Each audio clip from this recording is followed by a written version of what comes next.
I'm Haley, currently 25 years old, residing in Salt Lake City with my parents. I had been married to my now ex-husband for 2 years.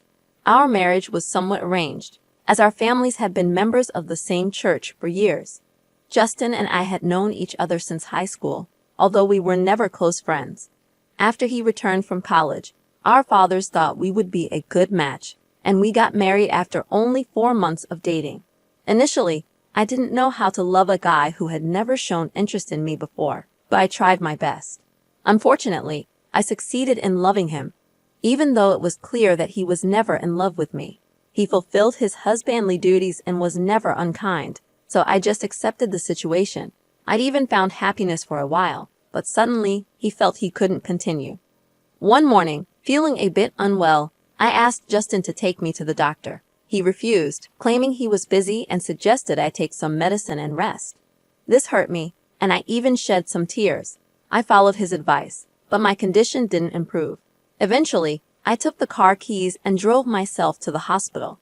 It took a while for the doctor to reveal the diagnosis. I was pregnant. I cried tears of joy on my way home, eagerly anticipating Justin's reaction to the news. I selected baby clothes and soft toys to surprise him, planning to capture his reaction for social media. Upon arriving home, I found the house locked. Using my key, I entered, wondering where he could be at such a late hour.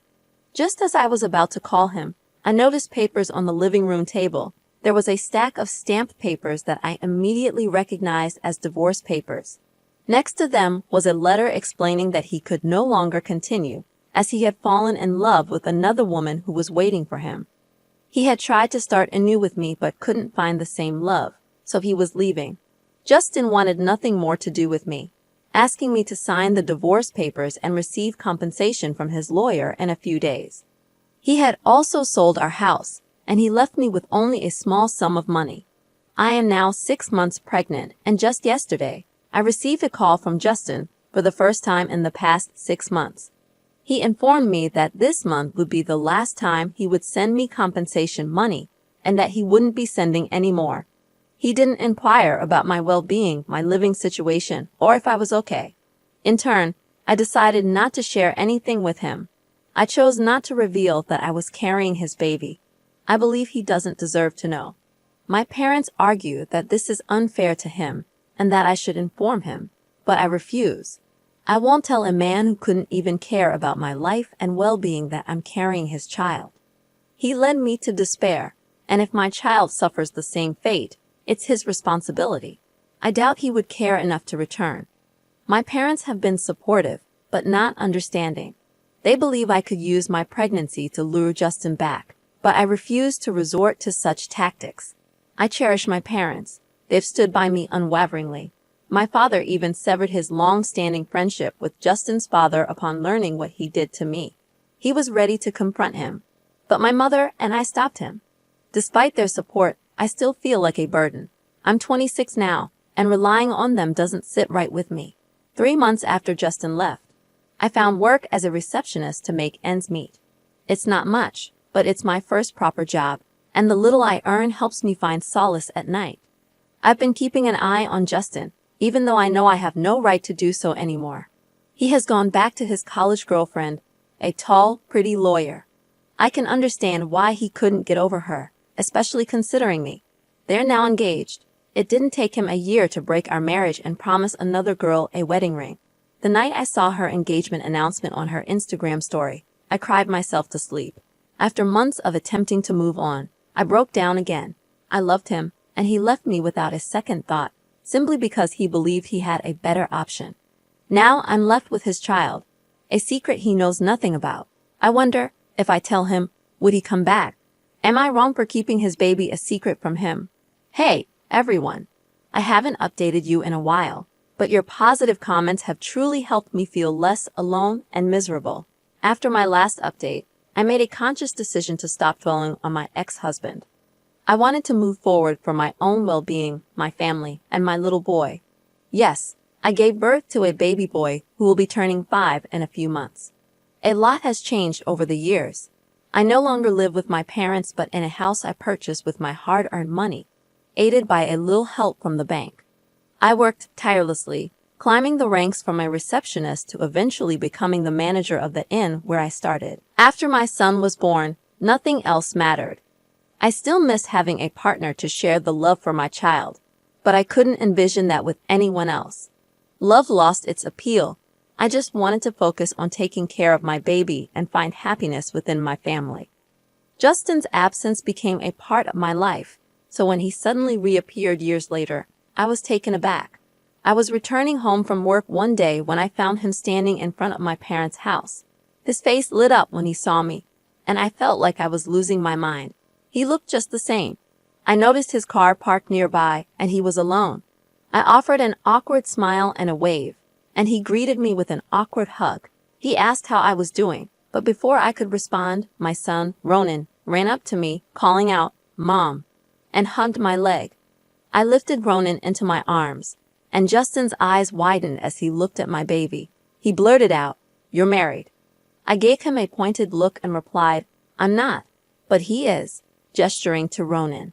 Justin confessed that he was no longer with Camilla, and I simply said, "Good for you," trying to walk away. He stopped me and asked the question I had been dreading, if the boy in my arms was his.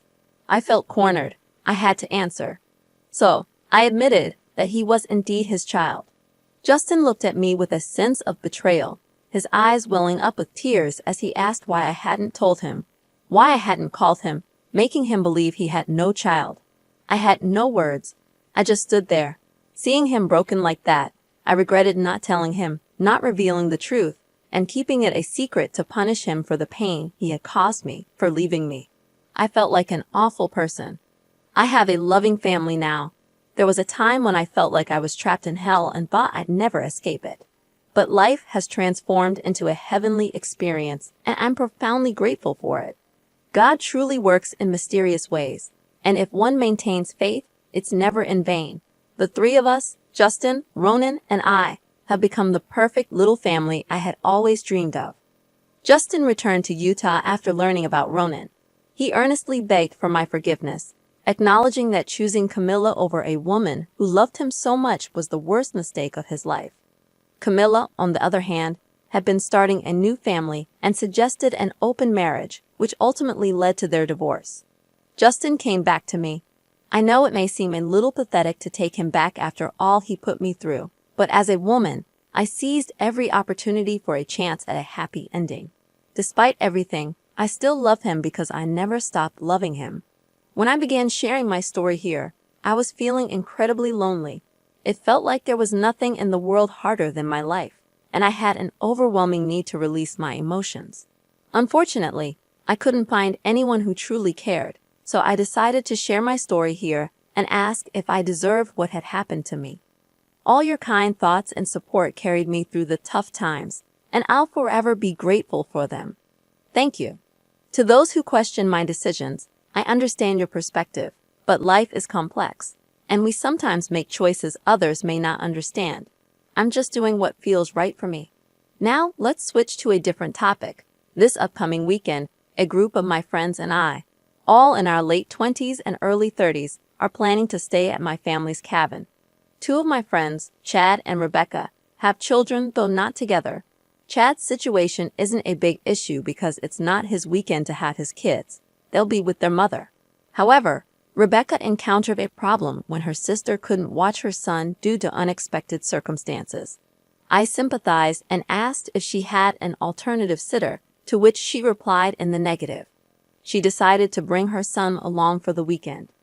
I explained that this weekend wasn't really kid-friendly.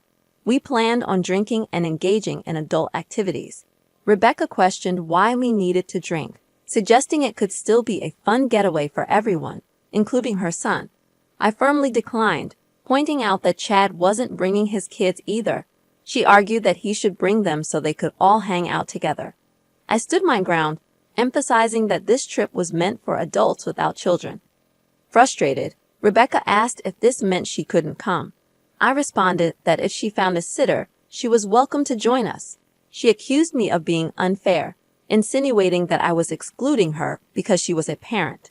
She claimed that eventually, everyone else would have kids too. And then what would I do? I calmly stated that I would hang out alone. but she abruptly hung up on me. My concern wasn't solely about the child. It was Rebecca's tendency to alter plans to accommodate her son.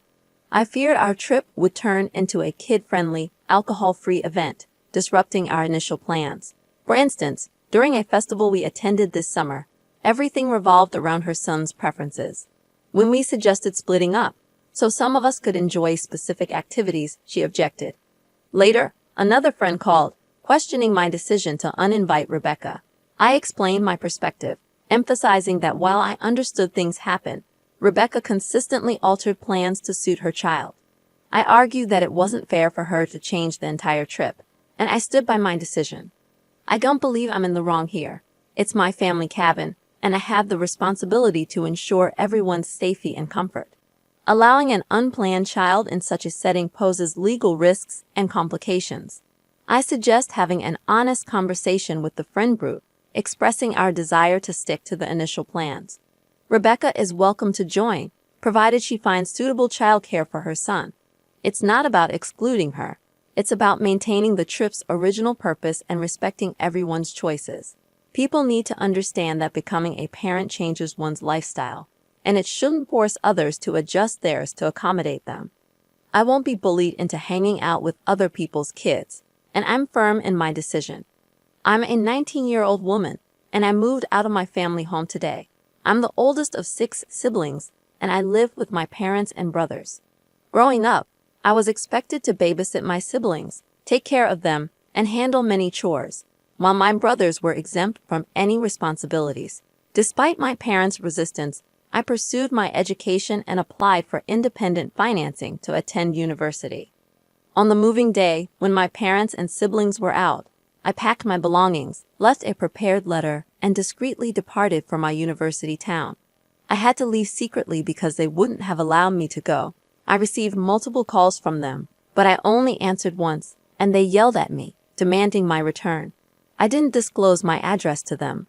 When I shared my story with my flatmates, one of them called me an a-hole and suggested I give my parents my address. I'm unsure if I made the right decision. My flatmate criticized me, but I felt it was necessary to escape an abusive situation. I didn't tell them in advance because I knew they would stop me and disrupt my education. I believe I had the right to leave, but I'm now questioning if I was wrong for leaving suddenly. The responses I've received so far have reassured me that I made the right choice. My parents were using me for free labor, expecting me to quit school and work to help them raise my younger siblings. I deserved the chance to pursue my education and live my life without being burdened by their expectations. I answered their phone call to confirm I was safe, which was more than they deserved. I appreciate the advice to be cautious about sharing information and to ensure my location is secure. My new life is starting, and I am determined to make the most of this opportunity. Thank you all for